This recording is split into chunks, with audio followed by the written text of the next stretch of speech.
the thing that's happening in politics today, there's been this long process of change, and we have evolved over maybe 20 years to get to this point where you've got all kinds of ripples and currents running through a whole bunch of different electorates.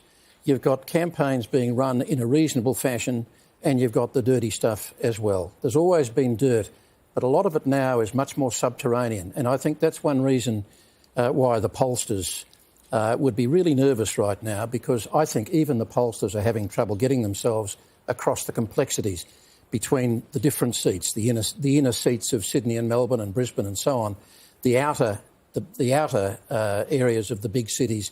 Then you've got the regions, you've got the independents, you've got the visible campaign and you've got the invisible campaign. And I think this one is just about the hardest election I've ever had to pick. It feels a little bit like, for me, the pollsters would be as nervous as anyone who's up for election this year after last time getting it so wrong. There really is a lot of pressure on them. Well, most of them have made significant changes in their approach to how they're doing it. But even so, I mean, I'll be looking with interest at Newspoll tomorrow. That, I think, of all the available polls, I think that will probably give me my best guide to what's going to happen. No guarantees from any of them because as I said, there is so much of this campaign which is going on under the surface. There are each electorate is broken up by the party strategists into a whole bunch of different demographics, and if Scott Morrison on a given day is going to hit a number of marks, he might be going after the religious vote. He might be going after any number of other things, and he could do all that in one press conference, target 7 or 8 or 9 different groups of people. So is that It's out of the Trump playbook, actually. Is that where something like the Catherine Deves issue comes in, that it's not necessarily about the seat of Warringah, it's about that broader issue and who we can capture in other seats? I suspect she was thrown to the wolves in her own seat, because I don't think it's helped her that much in that seat. I'll be surprised, and I'll be looking for it tomorrow night.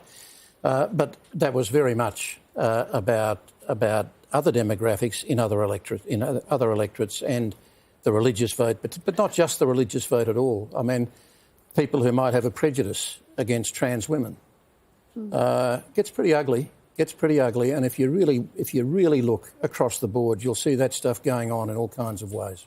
Is this about the ugliest election you've seen?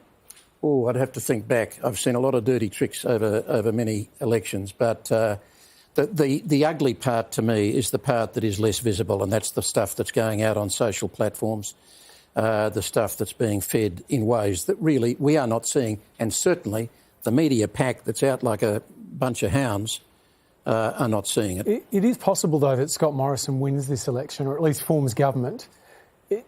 To what extent is it because of what you're describing, or Albanese's relatively ordinary campaigning approach? If Scott Morrison wins this election, I think it will be a win for Scott Morrison, Prime Minister of Campaigns, not Scott Morrison, Prime Minister of Australia, because if he wins this, he will not be winning it on his record for the last 3 years. He'll be winning it because he is, I have to say, an outstanding campaigner in a particular way. Wow. Then imagine how many pollies will be tackling kids next election. That's what gets you across the finish line. Frightening Watch thought, out.